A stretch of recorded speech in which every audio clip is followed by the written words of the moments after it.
बाबूलाल नौकरी की तलाश में गांव से मुंबई शहर में आता है। वो नौकरी के लिए बहुत भटकता है, पर उसको कहीं भी नौकरी नहीं मिलती है और दिन भर धूप में भटकने की वजह से उसकी तबीयत खराब हो जाती है।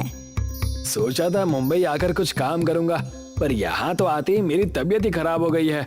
लगता है शहर की हवा मुझे सूट ही नहीं कर रही है। अब तो डॉक्टर के पास जाना ही पड़ेगा। बाबूलाल डॉक्टर के पास जाता है तो देखता है कि वहाँ बहुत भीड़ लगी हुई है। पूछने पर पता चलता है कि सभी लोग बाहर का खाना खाने से बीमार पड़ गए हैं। ये देखकर बाबूलाल के मन में एक विचार आता है। अच्छा तो ये बात है, क्यों ना मैं इन लोगों को खाना बना कर दूं, जिससे मुझे भी काम मिल जाएगा और इन लोगों को खाना। बाबूलाल डॉक्टर से अपने लिए दवाई लेता है और अपने घर आकर टिफिन सर्विस शुरू करने की तैयारी करता है। सबसे पहले जाकर वो किराने की दुकान से राशन खरीदता है। उसके बाद वो बर्तन वाले की दुकान से जाकर बहुत सारे टिफिन खरीदता है और खाना बनाना शुरू कर देता है। अच्छे से खाना पकाऊंगा तभी तो लोगों को मेरे हाथ का खाना पसंद आएगा, और साथ ही मुझे सफाई का विशेष ध्यान रखना होगा, तभी तो लोग स्वस्थ भी रहेंगे। बाबूलाल साफ सुथरे तरीके से खाना बनाता है और लोगों के घर घर जाकर टिफिन देता है। सभी को उसके हाथ का खाना बहुत पसंद आता है, इसलिए उसको और भी कई लोग टिफिन देने के लिए बोलते हैं। अरे वाह, मैंने जितना सोचा था ये काम तो उससे भी अच्छा चल रहा है। अब तो मन लगाकर काम करना पड़ेगा, तभी जाकर ज्यादा लोगों को टिफिन पहुंचा सकता हूँ। बाबूलाल बहुत मेहनत करता है, पर फिर भी वो ज्यादा लोगों तक टिफिन नहीं पहुंचा पाता, क्योंकि एक तो वो अकेला ही सारा काम करता है, राशन लाना, खाना पकाना और टिफिन पहुंचाना। वो देखता है कि बहुत से लोग सुबह सुबह ऑफिस जाने के लिए बस की लाइन में लगे हुए हैं। इन्हें देखकर नहीं लगता कि ये सभी लोग ऑफिस के चक्कर में नाश्ता भी ठीक से करते होंगे। अगर इनको बस में जाते जाते नाश्ता मिल जाए तो ये लोग ऑफिस भी टाइम पर पहुंच जाएंगे और भूखे भी नहीं रहेंगे। बाबूलाल एक बस रेस्टोरेंट खोलने की सोचता है। इसके लिए वो गांव से अपनी पत्नी और छोटे भाई को शहर बुलाता है और टिफिन सर्विस से कमाए पैसों से एक 2 मंजिला बस खरीदता है। अब मेरे इलाके में कोई भी भूखा नहीं रहेगा। मैं सभी लोगों को नाश्ता करवा कर ही ऑफिस भेजूंगा। चलो आज से ही काम शुरू कर देता हूँ। शुभ काम में देरी क्यों करनी। अब बाबूलाल, उसकी पत्नी और भाई मिलकर बस में रेस्टोरेंट बनाने की तैयारी करते हैं। देखो मुझे गाड़ी चलानी तो आती ही है, इसीलिए मैं बस चलाऊंगा। मेरे हाथ का खाना एक बार कोई खाएगा तो दोबारा कहीं और खाना खाने जाएगा ही नहीं। हाँ हाँ, साफ साफ बोलो ना कि खाना तुम बनाओगी। इतना घुमा फिराकर बोलने की क्या जरूरत है। मैं तो ना खाना बनाना जानता हूँ और ना गाड़ी चलाना। मैं क्या काम करूँगा। मैंने तो पहले ही कहा था कि मैं नहीं आऊंगा शहर। देखा, मेरे आने का कोई मतलब ही नहीं रहा। कोई जरूरी है कि तुम्हें बस चलाना और खाना बनाना आए। अगर तुम चाहो तो हमारे इस बस रेस्टोरेंट में हमारी मदद कर सकते हो। तुम कुछ और काम भी कर सकते हो। और काम क्या रहेगा। दोनों काम के लिए आप दोनों तो हो ही ना। खाना देने वाला भी तो कोई चाहिए ना, और जिनको खाना दोगे उनसे पैसे लेने के लिए भी तो आदमी की जरूरत पड़ेगी ना, या वो काम अपने आप ही हो जाएगा। ठीक है, फिर मैं वेटर और बस कंडक्टर का काम कर लूंगा। लो, ये हुई ना बात। अब तो नहीं कहोगे ना कि तुम्हारे शहर आने का कोई मतलब नहीं निकला। नहीं, अब नहीं कहूँगा। चलो आज एक डेमो लेकर देखते हैं। पर आज तो संडे है ना, आज कौन जाएगा ऑफिस। आज हम अपनी सभी चीजें बस में अच्छे से सेट कर देंगे, ताकि कल हमें सुबह सुबह ज्यादा दिक्कत ना हो। मैं सोच रहा हूँ कि रेस्टोरेंट का सारा सेटअप हमारे ऊपर वाली मंजिल पर करना चाहिए। जिसको खाना खाना होगा वो ऊपर आ जाएगा और खाने के बाद नीचे आ जाएगा, जिससे बाकी यात्रियों को भी परेशानी नहीं होगी। हाँ, ये ठीक रहेगा। किचन का पूरा सेटअप ऊपर ही कर लेते हैं, ताकि दोनों चीजें आपस में मिक्स ना हो। तीनों मिलकर बस में रेस्टोरेंट बनाने की तैयारी करने लगे। उन्होंने अपने सारे बर्तन और कुछ कुर्सियों के साथ कुछ मेज भी बस में रख दिए। ये लोग ऊपर वाले मंजिल पर सभी चीजें व्यवस्थित कर लेते हैं।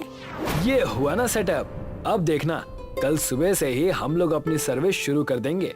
पर इसके लिए लोगों को हमारे बस रेस्टोरेंट के बारे में पता भी तो होना चाहिए। हमें एक बड़ा सा बोर्ड बस के आगे लगाना होगा। अब बाबूलाल दुकान से एक बड़ा सा बोर्ड बनवा कर लाता है, जिसमें बड़े बड़े अक्षरों में लिखा हुआ है बाबू बस रेस्टोरेंट। वो उस बोर्ड को बस के आगे टांग देता है और अब सभी लोग सुबह होने का इंतजार करते हैं। सुबह होती है पर कोई भी उनके बस रेस्टोरेंट में नहीं आता।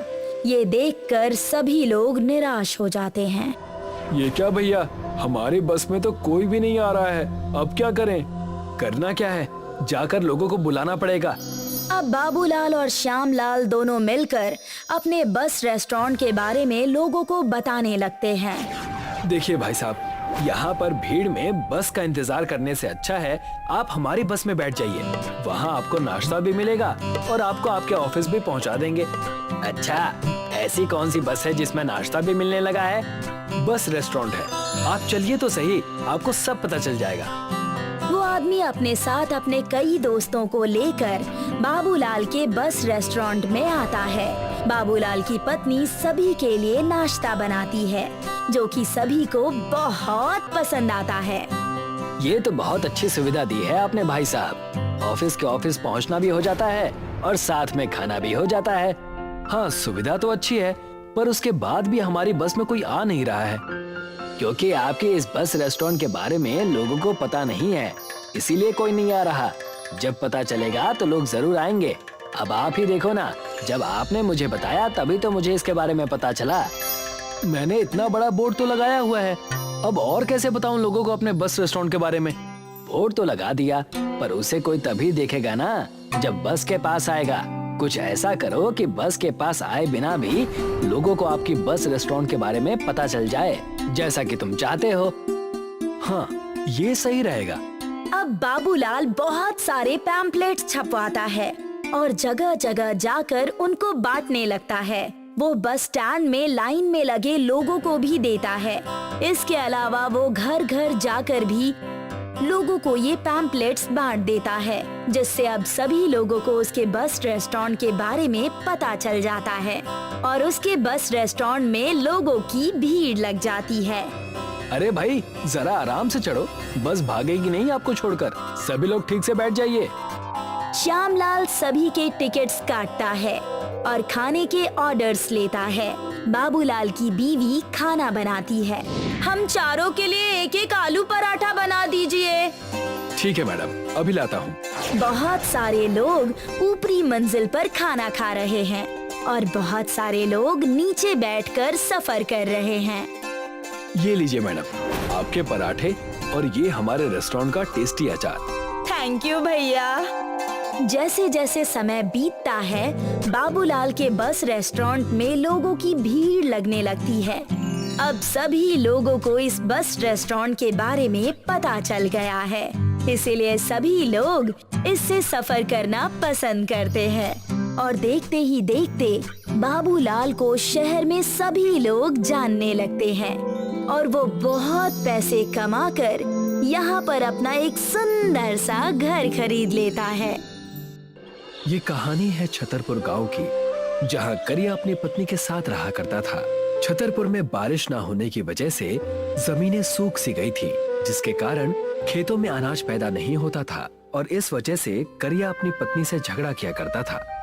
ये क्या, आज भी सिर्फ चावल खाने में? मैं कब खाऊंगा अच्छा खाना? मुझे कुछ समझ में ही नहीं आ रहा। बड़े आए अच्छा खाना खाने वाले। अगर मैं पैसे ना बचाऊं तो चावल भी नसीब ना हो। नसीब नसीब, बस सब नसीब का कमाल है। तुम्हारा बस नाम ही प्रेमा रखा है माँ बाप ने, प्रेम तो दूर दूर तक नहीं है। चुपचाप खाना खा रहे हो या मैं तुम्हें खिलाऊं? तुम्हारे कड़वे वचन सुनकर ही मेरा पेट भर चुका है। मैं जा रहा हूँ, नहीं खाना मुझे ये सब। करिया प्रेमा से झगड़ा करके वहाँ से चला गया और जाकर अपने खेत में हल चलाने लगा। कड़ी धूप में परिश्रम करने के बाद उसे नंदू पहलवान नजर आया। अरे नंदू भाई, आज कहाँ से पहलवानी करके आ रहे हो? बड़े मुस्कुरा रहे हो, जरूर जीत कर आए हो। पहलवानी तो नहीं, बस ये एक मैं आम लेकर आया हूँ, यही गंदे नाले के पास से। क्या कहा? गंदे नाले के पास से? वहाँ आम कैसे मिल सकता है? क्यों नहीं मिल सकता, मैं ये लेकर तो आया हूँ, जाओ तुम भी ले लो। नंदू सोचने लगा और वहाँ उस गंदे नाले के पास चला गया। ये पहलवान जरूर पागल हो चुका है, मोटी बुद्धि का। इसे क्या पता कि गंदे नाले के आसपास भी कोई नहीं भटकता और ये पता नहीं कहाँ से आम लेकर आ रहा है। मुझे जाकर एक बार देखना चाहिए। करिया उस गंदे नाले के पास चला जाता है और वहाँ की बदबू से हैरान होकर वो सोचने लगता है, यार यहाँ तो कोई नजर नहीं आ रहा। ये नंदू बुड़बक को किसने आम दे दिया? मुझे यहाँ से चलना चाहिए। लगता है वो मुझे बेवकूफ बना गया। जैसे ही करिया वहाँ से जाने लगा, उसे उसी नाले के पास से एक गांव के भिखारी ने आवाज दी, क्यों बे, आम लेने आया है? कौन हो तुम और बदतमीजी से बात क्यों कर रहे हो? मैंने ही उस पहलवान को आम दिया था, मैं कोई ऐसा वैसा भिखारी नहीं हूँ। अगर तुम मुझे मक्के की रोटी खिलाओगे तो मैं तुम्हें मुंह मांगी चीज दूंगा। मेरे पास चावल खाने के पैसे नहीं है और तुम मक्के की रोटी मांग रहे हो? तो तुम्हारी हालत मुझसे भी खराब है लगता है। भिखारी के इतना कहते ही करिया को क्रोध आने लगा और तब करिया ने भिखारी से कहा, तुम इतना कैसे बोल लेते हो? चलो मैं तुम्हें तुम्हारी मनपसंद मक्के की रोटी खिलाता हूँ। करिया उस भिखारी को लेकर एक छोटे से ढाबे पर गया और वहाँ जाकर उसे मक्के की रोटी खिलाने लगा। वाह वाह, मक्के की रोटी, वाह वाह, मक्के की रोटी, सरसों दा साग, चलेगी जिंदगी बिल्कुल बाग बाग, वाह वाह। देखा तुमने, मैं तो गायक भी हूँ। वो सब छोड़ो, खाना खाओ, मुझे और भी बहुत काम है। करिया ने उसे मक्के की रोटी और सरसों का साग खिलाया और उससे कहा, तुमने उस पहलवान को आम दिया था, तुम मुझे क्या देने वाले हो? इमली, मैं तुम्हें इमली देने वाला हूँ। इस इमली को अपनी पत्नी के साथ खाकर तुम इसके बीज को गंदे नाली के पानी के पास बो देना और जादू देखना। इतना कहकर भिखारी वहाँ से चला गया, लेकिन करिया उस इमली को देखकर सोचने लगा, ये कैसी इमली है? कहीं ये मुझे पागल तो नहीं बना गया? उधार में मक्के की रोटी और सरसों का साग भी खा गया और आम की जगह दे भी गया तो क्या ये इमली? करिया उस इमली को लेकर अपने घर चला गया और अपनी पत्नी प्रेमा को देकर कहने लगा, भाग्यवान, ये इमली ले लो, इसका कुछ बना देना या खा लेना। इमली की कौन सी सब्जी बनती है भला? इसे हमें खाना ही होगा ना? हाँ, खा जरूर लेना और ध्यान रखना, इसके बीज मुझे दे देना, मैं इसको बो दूंगा। खेतों में कुछ बोना हो तो मुंह फूल जाता है और तुम चले इमली बोने के लिए। वाह, इतने मेहनती कब से हो गए? लो अब तुम्हारा झगड़ा शुरू। चलो जाओ घर के काम करो। प्रेमा ने इमली खा लिए और उसके बीज को करिया को थमा दिया। करिया उस गंदे नाले के पास फिर से चला गया और वहाँ जाकर उस इमली के बीज को बोने लगा, ठीक नाले के पास। ये हो गया इमली बोने का काम पूरा। कल सुबह आकर देखता हूँ ये कितना बड़ा पेड़ बनेगा। दूसरे दिन सुबह करिया उस इमली के पेड़ के पास गया और वहाँ जाकर दंग रह गया। इमली का पेड़ एक ही दिन में बहुत बड़ा बन गया था, जिसमें खूब सारे इमली भरे हुए थे, जिसे देखकर वो सोचने लगा, ये कैसे हो सकता है भला? कल ही मैंने बीज बोए थे और आज इमली का पेड़ इतना बड़ा कैसे हो गया? जरूर कोई ना कोई बात तो है और इस पर इतनी सारी इमलियां नजर आ रही हैं। मुझे इमली तोड़ने होंगे। करिया उस इमली के पेड़ से इमली तोड़ने लगा और जैसे ही इमली करिया ने तोड़ी, उसमें से हीरे निकलने लगे। इमली के टूटते ही हीरों की बौछार होने लगी, छोटे छोटे कीमती हीरे। उन हीरों को देखकर करिया चौंक गया। ये हीरे कैसे हो सकते हैं? हाय, मैं माला माल हो गया, कमाल हो गया। हाय यकीन नहीं हो रहा मुझे। उन इमली और हीरो को लेकर करिया उसी भिखारी को ढूंढने लगा, जो कि एक मंदिर के बाहर आराम कर रहा था। क्यों आ गए ना चौंक कर मेरे पास? लेकिन ये कैसे हो सकता है? इमली के पेड़ से हीरे कैसे निकल सकते हैं? तुम कोई साधारण इंसान नहीं हो, आखिर तुम हो कौन? अरे बाबा, मैं हूँ तो साधारण इंसान ही। तुम्हें और भी हीरे चाहिए हो तो उस गंदे नाले को साफ करो। उस नाले को साफ करके ही मैंने इतना पुण्य कमाया है, जिसका मैंने तुम्हें थोड़ा सा हिस्सा बांट दिया। मैं उस नाले की आज ही सफाई करूंगा और अच्छे से करूंगा और सारे हीरे ले जाऊंगा। करिया सारे हीरे और इमली ले जाकर अपनी पत्नी प्रेमा को दे देता है और प्रेमा से कहता है, अब से हमें किसी भी चीज से डरने की या तरसने की कोई जरूरत नहीं है। हमारे पास अब सब कुछ है। हे भगवान, मुझे नहीं पता था कि मेरे इमली के बीज को खाकर फेंकने से इतने हीरे मिल जाएंगे। बचपन से लेकर अब तक करोड़ों का नुकसान हो गया। वो कैसे भाग्यवान? मैं समझा नहीं। मैंने कितने सारे आम और इमली के बीज खाकर बस ऐसे ही फेंक दिए। दोनों हंसने लगते हैं और अपनी जिंदगी उस हीरे की मदद से अच्छी कर लेते हैं।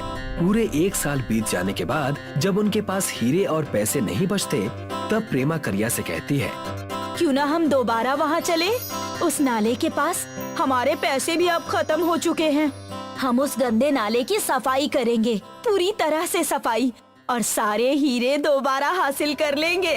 लेकिन लोग क्या कहेंगे कि करिया और उसकी पत्नी उस नाले की सफाई करने जा रहे हैं। छी छी, मैं नहीं करूँगा ये सब। जी, आपको मेरी कसम।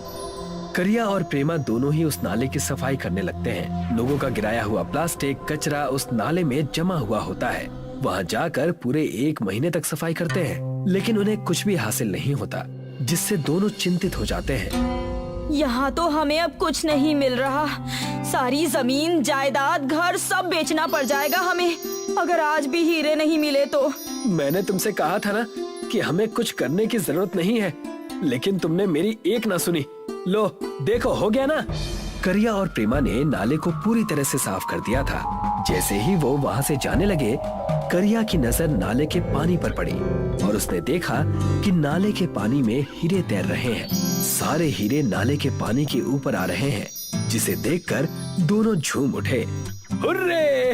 हीरे मिल गए! हुर्रे! मैंने कहा था ना तुमसे कि हीरे मिल जाएंगे। देखो, हो गया ना। हमने थोड़ी सी प्रकृति क्या साफ की, हमारी जिंदगी बदल गई। अब से हम इन हीरो से मिले पैसों को दान करेंगे और अपना जीवन जिएंगे। तुमने सही कहा, हमने भूखमरी देखी है, हम ऐसा ही करेंगे। प्रेमा और करिया दोनों ही उस हीरे के नाले की मदद से खुश रहने लगे और लोगों की सेवा करने लगे और अपना जीवन खुशी खुशी बिताने लगे।